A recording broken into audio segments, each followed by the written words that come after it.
The Xerox Iridesse production press combines the value of highly automated, agile digital production with exceptional image quality and jaw-dropping embellishment effects, making it easier to unleash the potential of print and achieve remarkably brilliant results. Iridesse magnifies your wow per page with a rainbow of iridescent palettes and captivating specialty combinations created by layering CMYK colors with metallic or clear specialty HDEA dry inks.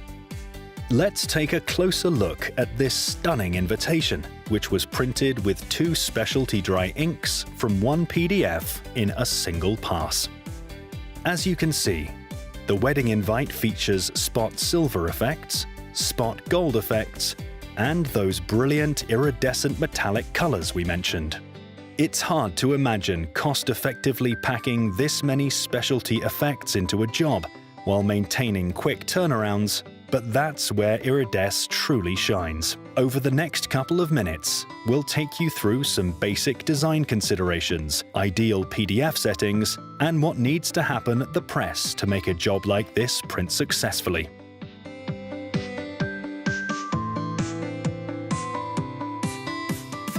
When it comes to designing for HDEA metallic dry inks, it's all about thinking in layers. In this job, elements that use silver are grouped together, and the same is true for gold and for CMYK. Layers are arranged to mimic the order in which the specialty dry inks are applied at the press. Silver is on the bottom, creating an underlay for the iridescent metallic colors you see in the invitation's design. CMYK is in the middle, and gold is on the top as a spot overlay. Now, let's look at how the iridescent metallic colors are created using this layering concept. For simplicity's sake, we'll focus on recreating side 2 of the invitation, which has a contrasting metallic stripe design. You'd follow the same layering steps for the front of the invite and any other more complicated design. Silver is our base color, so we will start by creating a silver layer. Make a color mix in the swatches palette that mimics a silver appearance. Be sure to specify it as a spot color, and give it a name that's easy to map to a specialty dry ink at the press. We highly recommend using silver with a capital S. We'll create a base flood of 75% silver to soften the metallic underlay a bit.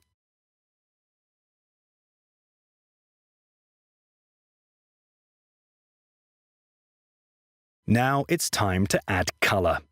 Create a CMYK layer, then create your color mix. In this case, we're looking for that warm, metallic pink tone, so we're creating the CMYK swatch accordingly. Unlike the specialty dry inks, how you name CMYK colors is not as critical. Because we want the pink to perfectly overlay the silver, we'll copy our silver shape and paste it in place in the CMYK layer, then apply the pink color. In general, tints create better metallic colors, so we'll apply the pink at 75%. Once the pink shade is in place, we'll select our shape and multiply. This is an important step. Without multiplying the CMYK elements over the silver, the colors won't blend on the press. Now it's time for our stripes. We'll apply another layer using the gold dry ink on top.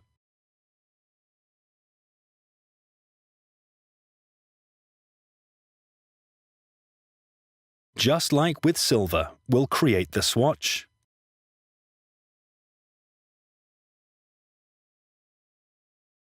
name it gold with a capital G, add our elements,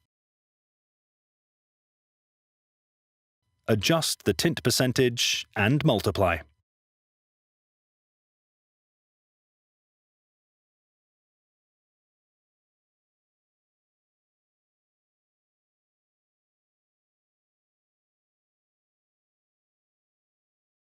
It's a good practice to double-check your layer content before handing off the file. Simply turn off all the layers, then activate them one at a time to make sure they each contain the right elements.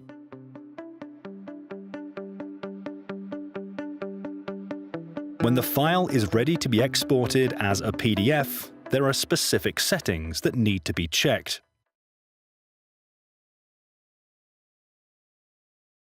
Under General Settings, it's important to make sure we're exporting both visible and printable layers. On the Compression tab, ensure all image types are set to Do Not Downsample.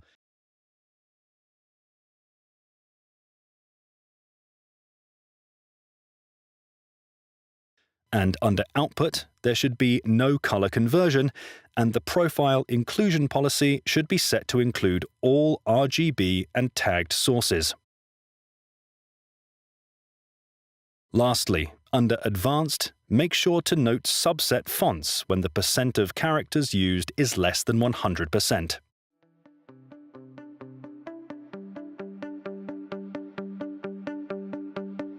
Once the PDF has exported properly, it's time to print the job at the Xerox EXP6 print server, powered by Fiery. We'll select our job and import it to a queue.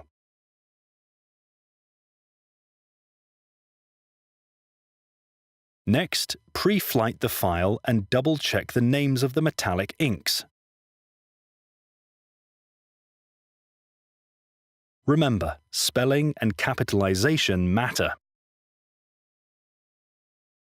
When setting up the job properties, it's always wise to check and confirm all settings, but there are a few key things we'll want to pay attention to.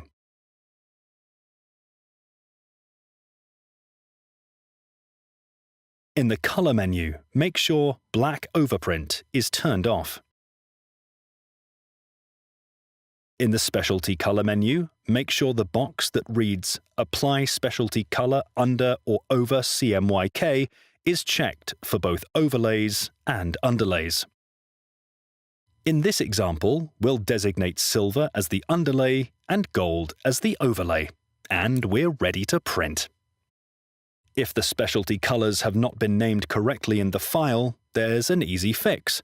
Simply go to the Device Center, located under Server, and click on the Specialty Colors menu to add the color's given name as it appears in the file.